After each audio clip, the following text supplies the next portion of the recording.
नमस्कार दोस्त, मैं विकास विश्वकर्मा आप सबका स्वागत करता हूं विकास स्टडी पॉइंट में। दोस्तों, इस वीडियो में हम बात करने वाले हैं क्लास 12 का हिस्ट्री और ये चैप्टर नंबर अपना है 5। इसका एमसीक्यू करने जा रहे हैं हम। टोटल इसमें हम देखेंगे टोटल 25 एमसीक्यू। ठीक है, चैप्टर आपका हो जाएगा ये 5 और चीज़ों को बहुत ही बेहतरीन ढंग से करेंगे क्योंकि हमें पता है कि आपके 21 मार्क्स से आपके एमसीक्यू आएंगे, जिसमें से हर चैप्टर आपके इंपॉर्टेंट है। ठीक है, तो इसकी हम प्रैक्टिस करने जा रहे हैं। बाकी जो चैप्टर्स पीछे वाले हैं वो ऑलरेडी हो रखा है, जिन बच्चों ने नहीं देखा वो जाके देख लें। और जो देखते हुए आ रहे हैं वो बहुत ही बढ़िया कर रहे हैं क्योंकि इन्हीं प्रैक्टिस सेटों में से आपको क्वेश्चंस देखने को मिलेंगे। ठीक है, तो अब चलिए शुरुआत करते हैं। पहला क्वेश्चन जैसा कि लिखा है कि लोगों का यात्राएं करने का निम्नलिखित में से कौन सा उद्देश्य नहीं होता है। जैसे कि हमने जब चैप्टर किया था तो उसमें हमने ये पढ़ा था कि आखिर लोग यात्रा क्यों करते हैं, तो उसमें हमने बहुत सारे रीजन पढ़ा था। लेकिन अब ये क्वेश्चन पूछा है कि निम्नलिखित में से कौन सा उद्देश्य नहीं होता है यात्रा करने का। तो कार्य की तलाश में ये तो यात्रा करने का उद्देश्य होता है, तो ये हो जाएगा। प्राकृतिक आपदाओं से बचाव के लिए ये भी हो जाएगा। ठीक है, और इसके अलावा तीर्थ स्थलों को देखना ये भी हो जाएगा। इसके अलावा आक्रमण करना यात्रा करना ये मेल नहीं खाता, इस वजह से ये चीज गलत हो जाएगा। और जो गलत है वही चीज सही हो जाएगा क्योंकि इसमें नहीं वाला क्वेश्चन पूछा है। ठीक है, तो ये आक्रमण करना ये मेल नहीं खाता है, ये उद्देश्य नहीं होता है, इस वजह से यहाँ पे घ पॉइंट राइट हो जाएगा। तो पहले का घ सही हो जाएगा। आगे बात करते हैं, इब्न बतूता भारत में निम्नलिखित में से किस शताब्दी में आया था। तो कौन सी सदी में आया था? 14वीं शताब्दी में आया था, ये सबको बात पता है। चलिए जी नेक्स्ट बात कर लेते हैं। अल-बिरूनी के अनुसार समझ में बाधक अवरोध में निम्नलिखित में से कौन सा अवरोध नहीं था। ठीक है, यानी कि समझ में जो बाधक है निम्नलिखित में से कौन सा अवरोध नहीं था। तो कौन सा अवरोध नहीं था?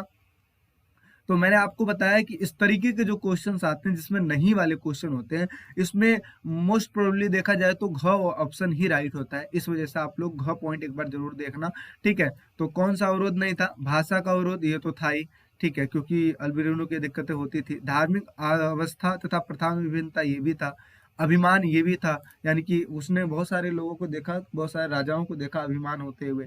ठीक है, लोगों की वेशभूषा और रहन सहन का तरीका। ठीक है, ये जो चीज था ये अवरोध नहीं था क्योंकि उससे कोई मतलब नहीं होता, लोग कैसे भी वेशभूषा कैसे भी रह सकते हैं। ठीक है, यहाँ पे आप देखते हो ना विभिन्न प्रकार के संस्कृतियों के लोग हैं तो रह सकते हैं, तो इस वजह से ये अवरोध का तरीका नहीं था, जो कि गलत है और आप इसी को सही लगा दोगे। ठीक है, आगे बात कर लेते हैं। अगला लिखा है अल-बिरूनी ने, इसको थोड़ा सा जूम कर लेंगे तो ज्यादा ही अच्छा रहेगा। ठीक है,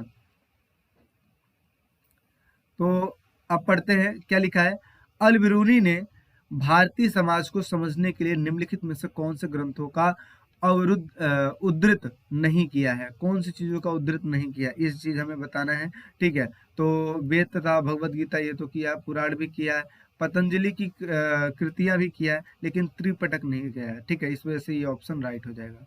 ठीक, जो नए नए क्वेश्चंस आपको नजर आ रहे हैं उसको आप लिख लोगे तो ज्यादा ही बेटर रहेगा। ठीक है, आगे समझते हैं। इब्न बतूता द्वारा उपमहाद्वीप के शहरों के वृत्तांत में निम्नलिखित में से कौन सा कथन सत्य नहीं है। तो कौन सा कथन सत्य नहीं है, चलिए पढ़ पढ़ के देखते हैं। तो क्या लिखा है, उसने शहरों को उन लोगों के लिए व्यापार अवसर से भरपूर पाया जिसकी आवश्यकता इच्छा साधना तथा कौशल था। बिल्कुल सही है, ये शहर धनी आबादी वाले थे और समृद्ध भी थे, और सिवाय कभी कभी युद्धों तथा अभिमानों से लोगों होने वाले विध्वंस के। यानी कि कहने का मतलब ये है कि यहाँ पे जल्दी मतलब इन युद्धों की वजह से कोई विध्वंस नहीं होता था। ठीक है, इब्न बतूता ने यहाँ पे कई सारी चीजों को जब देखा तो उसने दो शहरों के बारे में भी जिक्र किया था। ठीक है, तो उसने बताया था कि यहाँ पे घनी आबादी वाले जो लोग हैं रहते हैं, समृद्ध हैं यानी कि मजबूत भी हैं। ठीक है, इस तरीके की चीजें बताई थी, तो ये भी सही है। अगला ग पॉइंट लिखा है, अधिकांश शहरों में भीड़ भाड़ वाली सड़कें थी, चमक दमक भी थी, रंगीन बाजारें थी जो विविध प्रकार से वस्तुओं से भरपूर थी। ये भी सही है। इब्न बतूता के अनुसार दिल्ली एक बड़ा शहर, विशाल आबादी था, परंतु यहाँ के लोग अत्यंत गरीब थे और बाजारों में रौनक कमी थी। ये गलत है क्योंकि इब्न बतूता के अनुसार देखा जाए तो दिल्ली जो था बड़ा शहर था और आबादी वाला भी था। यहाँ के लोग ठीक ठाक थे, गरीब थोड़ी न थे। ठीक है, और इसके अलावा यहाँ पे चमक धमक रहती थी, इस वजह से घ पॉइंट यहाँ पे राइट हो जाएगा। आगे बात कर लेते हैं। 6 लिखा है कि महिलाओं तथा पुरुषों ने निम्नलिखित में से किस कारण से यात्राएं नहीं की हैं।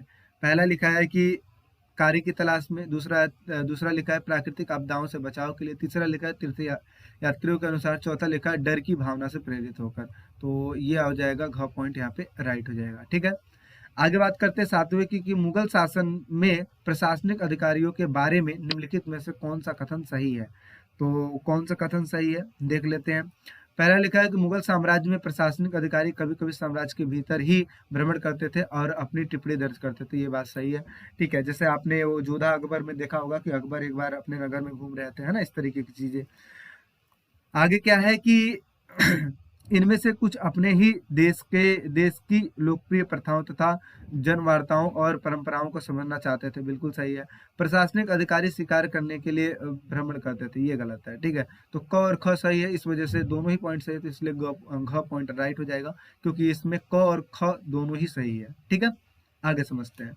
अगला लिखा है इब्न बतूता निम्नलिखित में से किस शताब्दी में और कहाँ से भारत आया था। कौन सी जगह से भारत आया था। तो 14वीं शताब्दी में मोरक्को से आया था, ये आपको याद होना चाहिए। आगे आपको नोट्स चाहिए तो नोट्स भी आपको मिल जाएंगे 7011912793 पे मैसेज करके आपको मिल जाएंगे नोट्स। ठीक है, बाकी इसका अगर आपको पीडीएफ चाहिए तो पीडीएफ भी आपको मिल जाएगा। ठीक है, इस नंबर पे आप मैसेज करके ले सकते हैं। आगे अलबिरूनी ने निम्नलिखित में से कौन सी पुस्तकें लिखी थी। तो अलबिरूनी ने जो पुस्तक लिखी थी उसका क्या नाम था, किताबुल हिंद नाम था। ठीक है, तो इस तरीके से राइट हो जाएगा। आगे बात करते हैं। अब इब्न बतूता की पुस्तक का क्या नाम था, बताइए। इब्न बतूता की पुस्तक का नाम था रिहला। ठीक है, आगे बात करते हैं। 10वां, बर्नियर के विषय में निम्नलिखित में से कौन सा कथन सही नहीं है। तो कौन सा कथन सही नहीं है, तो इसके लिए मैंने आपको बताया जो नहीं वाले क्वेश्चन आते हैं इसमें आप लास्ट वाला ही पॉइंट देखना। ठीक है, लगभग प्रत्येक दृष्टांत में बर्नियर ने भारत की स्थिति को यूरोपियों से विकास की तुलना में अत्यंत शोभनीय तथा बेहतर बताया, जो कि पॉइंट है गलत।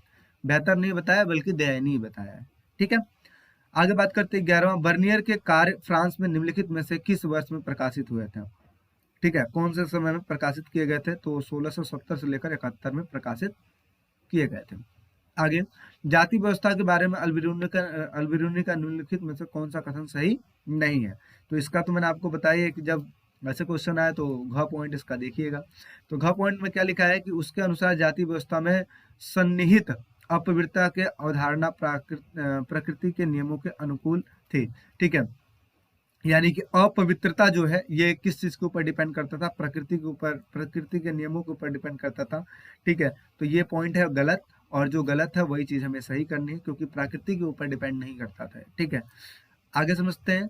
13वां क्या लिखा है कि भारतीय कृषि के विषय में इब्न बतूता का निम्नलिखित में से कौन सा कथन सही है। अब देखो यहाँ पे सही वाला पूछा है, तो जब सही पूछा है तो अभी ये नहीं कि सीधा घ पे पहुंच जाओ। ठीक है, चीजों को पढ़िए। क्या लिखा है, पहला लिखा है कि भारतीय कृषि के इतना अधिक उत्पादनकारी होने के कारण मिट्टी का उपजाऊपन था, जो कि किसानों के लिए वर्ष में 2 फसलें उगाना संभव हो जाता था। बिल्कुल सही बात है। तो ये पहला पॉइंट मुझे सही लग रहा है, तो इसलिए यहाँ पे पहला पॉइंट हो जाएगा सही। ठीक है, आगे बात करते हैं 14वें की। तो क्या लिखा है, भूमि स्वामित्व के विषय में बर्नियर का निम्नलिखित में से कौन सा कथन सही नहीं है। कौन सा कथन सही नहीं है, तो पढ़ लेते हैं एक बार। क्या लिखा है कि भारत में निजी भू स्वामित्व का अभाव था। अगर देखा जाए तो भारत में भूमि स्वामित्व का अभाव था, तो बिल्कुल सही है, क्योंकि एक ही दो मतलब बहुत कम लोगों के पास अपनी भूमि होती थी। अगला लिखा है दूसरा कि मुगल शासन में सम्राट सारी भूमि का स्वामी था, ये भी बात सही है। तीसरा लिखा है उन्होंने भूमि पर राज्य की स्वामित्व को राज्य तथा उसके निवासी दोनों के लिए लाभदायक माना था, जो कि गलत है। ठीक है, क्योंकि वो लाभदायक नहीं माना था, इस वजह से लोगों के पास कम जमीनें होती थी और बाकी जितने भी लोग थे उनके पास काम करते थे। ठीक है, तो ये चीज हो गया।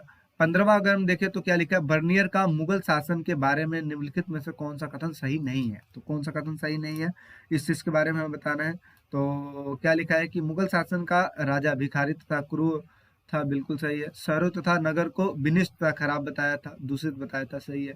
और इसके खेत झाड़ीदार होते थे, घातक दलदल से भरे हुए होते थे, ये भी बात सही है। चौथा लिखा है कि मुगल साम्राज्य तथा इसके निवासी अत्यंत अमीर तथा उन्नतिशील थे, जो कि गलत है, ये नहीं होते थे। ठीक है, तो जो गलत है वही चीज सही हो जाएगा। आगे बात करते हैं 16वां, बर्नियर के विवरणों का प्रभाव, ठीक है, निम्नलिखित में से किस फ्रांसीसी दार्शनिक पर पड़ा था। कौन से फ्रांसीसी दार्शनिक पर पड़ा था, तो मांटेस्क्यू के ऊपर ये चीज का पड़ा था। ठीक है, तो घ पॉइंट हो जाएगा। अगला लिखा है 17वीं शताब्दी में जनसंख्या का कितने प्रतिशत भाग नगरों में रहता था। ठीक है, तो कितने परसेंट रहता था, 15% भाग जो था वो शहरों में रहता था, बाकी सब गांव में रहते थे। आगे, बर्नियर मुगल कालीन शासक को निम्नलिखित में से क्या कहता है, मतलब कौन कौन सी चीजें कहता है। ठीक है, तो क्या लिखा है, पहला ग्रामीण नगर कहता है, दूसरा लिखा है व्यवसायी नगर, तीसरा लिखा है शिविर नगर, चौथा लिखा है अपना महानगर। तो यहाँ पे शिविर नगर कहता था, इस वजह से ग पॉइंट राइट हो जाएगा। आगे बढ़ते हैं, विदेशी यात्रियों यात्रियों इब्न बतूता के समय दासों की स्थिति के बारे में निम्नलिखित में से कौन सा कथन सही नहीं है। तो कौन सा कथन सही नहीं है, देख लेते हैं। बाजारों में दास किसी भी अन्य वस्तु की तरह खुले आम बेचे जाते थे, सही बात है। भेंट स्वरूप भी दिए जाते थे, और इसके साथ साथ दासों का सामान घरेलू श्रम के लिए ही इस्तेमाल किया जाता था, ये भी बात सही है। दासों को सामान अपने व्यापार में सहायता के रूप में रखा जाता था ताकि अधिक से अधिक धन कमाया जा सके, ये पॉइंट गलत है। ठीक है, व्यापार में उनको रखते ही नहीं थे क्योंकि दासों का काम करवाया जाता था, इस वजह से। अगला सवाल है, इब्न बतूता ने मुल्तान पहुंचने पर गवर्नर को निम्नलिखित में से क्या भेंट स्वरूप दिया था, यानी कि कौन सी चीज भेंट स्वरूप में दिया था। तो क्या दिया था, बादाम के साथ साथ एक दास तथा एक घोड़ा दिया था। ठीक है, क्योंकि हाथी तो दिया नहीं था, रथ भी नहीं दिया था, दासी तो दी नहीं थी, तो घोड़ा दिया था। ठीक है, साथ ही साथ एक दास भी दिया था और इसके अलावा बादाम था। ठीक है, आगे समझते हैं, अलबिरूनी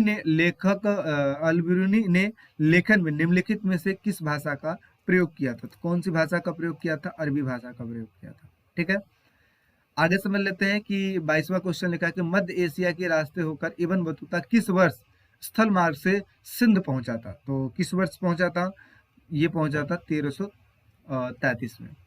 अगला लिखा है, इब्न बतूता के चीन के वृत्तांत की तुलना निम्नलिखित में से किस यात्री के वृत्तांत से की जाती है। ठीक है, तो ये की जाती है अपना मार्को पोलो के द्वारा, यानी कि इब्न बतूता ने जो चीन के वृत्तांत जो था उसकी तुलना करता है।